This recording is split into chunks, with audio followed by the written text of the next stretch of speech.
ప్రకాశం జిల్లా బల్లికురువ మండలం అంబడిపూడిలో ఈ ఏడాది సంక్రాంతి సంబరాలు అంబరాన్నంటాయి. నగరాల నుంచి వచ్చిన అతిథులు స్థానిక వనితలతో కలిసి వినూత్న పోటీల్లో పాల్గొని గ్రామాన్ని ఒక మినీ స్టేడియంగా మార్చేశారు.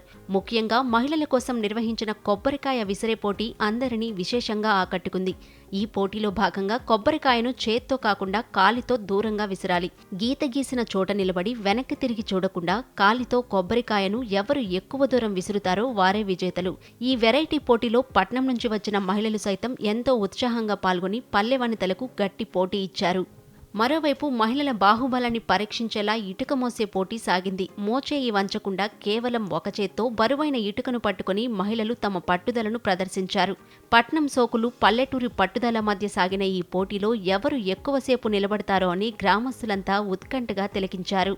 ఇక అసలైన సమరం తాడులాగుడు దగ్గర మొదలైంది. పట్టణ మహిళలు ఒక జట్టుగా, పల్లెటూరి మహిళలు మరో జట్టుగా విడిపోయి గెలుపు మాదంటే మాదే అంటూ తాడును లాగారు. పోటీదారులను ఉత్సాహపరుస్తూ స్థానికులు చేసిన కేరింతలు, ఈలలతో అంబడిపూడి వీధులన్నీ మార్మోగిపోయాయి. పట్నం నుంచి వచ్చిన మహిళలు తమ హోదాను పక్కన పెట్టి పల్లెటూరి మట్టిలో కలిసి ఆడుతూ నిజమైన సంక్రాంతి ఆనందాన్ని పొందారు. విజేతలకు నిర్వాహకులు బహుమతులు అందజేశారు.